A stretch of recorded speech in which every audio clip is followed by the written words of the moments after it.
पालन करते हुए साक्ष्यों के अनुसार नबीनगर थाना अंतर्गत बबलू चंदा गेस्ट हाउस के संचालक राकेश कुमार सिंह एवं उसके भाई धर्मेंद्र कुमार सिंह को गिरफ्तार कर लिया गया है। अपराध कर्मियों द्वारा बबलू चंदा गेस्ट हाउस में कमरा में दुष्कर्म करने के उपरांत गला दबाकर हत्या करने एवं शव को छिपाने की नीयत से ऑल्टो कार की डिक्की में शव रखकर शव को इंद्रपुरी बराज फेंक देने की बात को भी स्वीकार किया गया है। घटना में प्रयुक्त ऑल्टो कार को विधिवत जब्त कर लिया गया है। इस कांड में पूर्व में भी जो है वो 3 नामजद अभियुक्तों को जेल भेजा गया है। बिहार के औरंगाबाद के नवीनगर के श्रेया हत्याकांड की गुत्थी अब कहीं ना कहीं पुलिस ने सुलझा लिया है। और मैं ये बता दूं, एक बड़ी खबर निकल के आ रही है कि श्रेया हत्याकांड के हत्यारे को न सिर्फ पकड़ा गया है बल्कि उन हत्यारे अपना गुनाह भी कबूल कर लिया है। जब पूरी घटनाक्रम को मैं संक्षिप्त में बताऊंगा ना, तो कहीं ना कहीं पूरे घटनाक्रम को आप जानेंगे तो अंदर से आप हिल जाएंगे, आपकी रूह कांप उठेगी। ऐसा मैं इसलिए बता रहा हूँ क्योंकि मैंने आपको बताया था कि श्रेया के साथ क्या चीज़ें हुई थी, श्रेया की माँ क्या बोली थी इन सारे घटनाक्रम को लेकर पवन सिंह से, जिसमें जब श्रेया की मौत नहीं हुई थी उसके पहले की जो घटना थी, श्रेया की माँ ने पवन सिंह से आप बीती हर कुछ बात वो सुनाई थी। वो मेरे पिछले वीडियो में पड़ा हुआ है, वहाँ जाके आप लोग देख सकते हैं। अब चूंकि ये पूरा मामला हुआ क्या, कैसे क्या हुआ, इसको मैं संक्षिप्त में बताऊँगा। श्रेया अपने घर से निकलती है पढ़ने के लिए, कोचिंग जाती है और कोचिंग जाने के दौरान ही उन हवस के पुजारियों का नज़र मासूम सी दिखने वाली श्रेया के ऊपर पड़ जाता है। उस भेड़िए रूपी उस हवस के पुजारी जैसे ही उस मासूम सी दिखने वाली श्रेया को देखते हैं ना, तो उसके अंदर की जो हैवानियत है वो कहीं ना कहीं निकल के सामने खड़ी हो जाती है। और न सिर्फ उस श्रेया को उठाया जाता है बल्कि उसको नवीनगर के चंद्रा गेस्ट हाउस में ले जाया जाता है और ले जाने के बाद सामूहिक रूप से उसके साथ हर वो काम किया जाता है जिस काम को आप और हम सोच रहे हैं। और न सिर्फ हर वो काम किया जाता है बल्कि चूंकि इस घटना का उन्भेदन ना हो, श्रेया जाके अपने घर में ये सारी वारदात बता ना दे, कहीं ना कहीं अपराधियों को इस बात का डर होता है और इसलिए गला दबाकर बड़े ही बेरहम तरीके से उसी गेस्ट हाउस में उसको हमेशा के लिए मौत की नींद सुला दिया जाता है। और न सिर्फ मौत की नींद सुलाया जाता है उस मासूम सी दिखने वाली श्रेया को, बल्कि उसके हाथ पैर बांध के उसको अल्टो कार के डिक्की में बंद करके और वहाँ से नबीनगर के डैम में ले जाके उसको पूरी तरीके से फेंक दिया जाता है।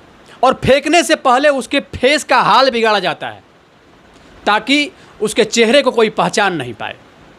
यूँ कहें कि साक्ष्य मिटाने का यह पूरा प्रक्रम, और यूँ कहें कि ये सारा कर्मकांड करने के बाद हम बच जाएं,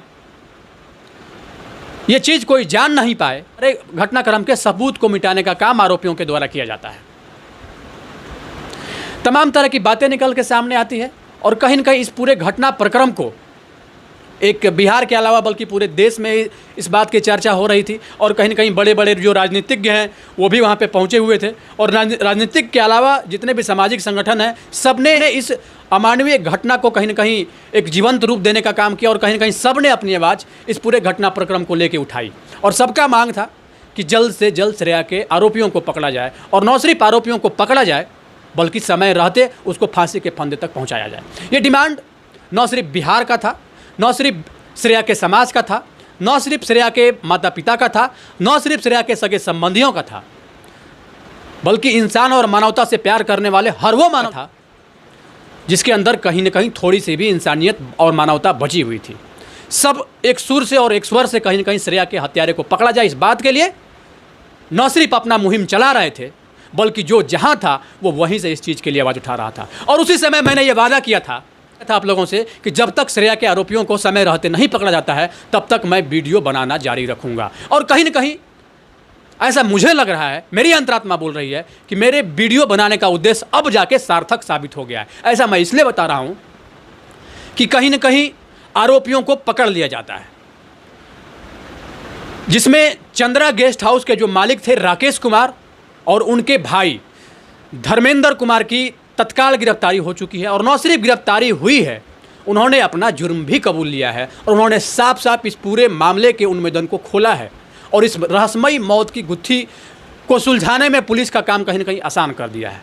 एसआईटी टीम पूरे जोर शोर से इस पर भिड़ी हुई थी और कहीं न कहीं पूरे मामले के तह तक गई। जांच करने के उपरांत इन सारे घटनाक्रम पे पहुंची और रहस्यमयी घटनाक्रम से कहीं न कहीं पुलिस ने पर्दा उठाने का काम किया और सारा अब देश के सामने है। अब देखना ये है, चूँकि उन लोगों ने अपना जुर्म भी कबूला है, अब समय रहते क्या न्यायपालिका इन लोगों की गिरफ्तारी के बाद क्या समय रहते इन लोगों को फांसी के फंदे तक पहुंचाया जा सकता है। न्यायालय इस काम को कर पाने में कितना सक्षम रहती है, ये आने वाला वक्त बताएगा। अब एक सवाल ये भी उठता है, चूँकि हमेशा से ऐसा होता आया है, आरोपी को पकड़ा जाएगा, सुनवाई होगी, तारीख पे तारीख, तारीख पे तारीख, तारीख पे तारीख, और तब तक तारीख पड़ता रहेगा जब तक आरोपी के परिजन थक ना जाए। अब मैं ऐसा इसलिए बोल रहा हूँ क्योंकि आपने पीरपैंती की वो घटना को देखा होगा। पीरपैंती में भी इसी प्रकार की एक अमानवीय घटना घटी थी, और इस तरह के अमानवीय घटना के बाद न सिर्फ बेरहमी से मारने वाले उस शकील मियाँ की गिरफ्तारी हुई थी, बल्कि शकील मियाँ ने भी अपना जुर्म कबूला था। और उसके बाद क्या हुआ, इस बात का अता पता आज तक नहीं चला। क्या इस पूरे पीरपैंती वाले पूरे घटनाक्रम से पर्दा उठाया गया, और तो और कटिहार में कहीं न कहीं एक ही परिवार के कई लोगों की हत्या कर दी गई थी, उसकी भी गिरफ्तारी हुई। तो उस घटनाक्रम की आखिर क्या चीज़ें देखने को सामने मिली? क्या जितने भी आरोपी थे उनको फांसी के फंदे तक पहुंचाया गया? सवाल ये भी है। तो क्या हम मान जाएं कि श्रेया के हत्यारे को पकड़ लेने के बाद भी समय रहते उसको फांसी के फंदे तक न्यायपालिका पहुंचाने का काम करेगी, या फिर सिर्फ तारीख पे तारीख, तारीख पे तारीख, तारीख पे तारीख होता रहेगा जैसा पूर्व से ही होता आ रहा है? चूँकि ये मामला नया है, कहीं न कहीं इस मामले से अब बहुत लोगों का धीरे धीरे ध्यान हट भी जाएगा। लेकिन मैं ये बता देना चाहता हूँ कि श्रेया के हत्यारे को जब तक फांसी के फंदे पर न पहुँचा दिया जाए न्यायपालिका के द्वारा, तब तक आप लोग जो जहाँ हैं अपना मुहिम वहीं से जारी रखिए, क्योंकि पुलिस का काम था पकड़ना। पुलिस ने आरोपी को पकड़ लिया, अब उसको न्यायालय में कहीं न कहीं पूरे साक्ष्य के साथ उसको पेश कर देगी। और न्यायपालिका क्या इस पूरे घटनाक्रम को देखते हुए को फांसी की सज़ा सुनाती है या छोड़ देती है? आखिर क्या गलती थी मासूम से दिखने वाली उस श्रेया का, जो अपने घर से निकली हुई थी अपने भविष्य को संवारने के लिए, और कहीं न कहीं उसकी निर्मम तरीके से न सिर्फ उसकी हत्या की जाती है, बल्कि हत्या के पहले उसके साथ हर वो काम किया जाता है जिस काम को सुन के, जिस काम को देख के, और कहीं ना कहीं जिस काम को अनुभव करके भी लोगों की रूह कांप उठती है। बल्कि उसके हाथ पैर बांध के उसको नवीनगर के डैम में फेंक दिया जाता है। उसके पूर्व गला दबाकर उसकी बड़े ही निर्मम तरीके से चंद्रा गेस्ट हाउस के ही रूम में कर दी जाती है। इस बात की जब खबर उसके घर वालों को मिलती है कि हमारी बेटी गायब है, पता ही नहीं चल पा रहा है कि आखिर क्या हुआ और नहीं हुआ, पूरा महकमा जब इस बात को जानता है, तो कहीं ना कहीं जितने भी सामाजिक संगठन हैं, राजनीतिक दल हैं, सब लोग इस मुहिम के लिए खड़े मिलते हैं। और सबका एक तरह से सामूहिक प्रयास कहें या फिर सार्वजनिक तौर पे सब लोग जाति और धर्म से ऊपर उठ के सब ने श्रेया के हत्या को पकड़ने के लिए आवाज़ उठाया, और सबका एक संयुक्त मुहिम कहीं ना कहीं आज कारगर होता हुआ दिख रहा है।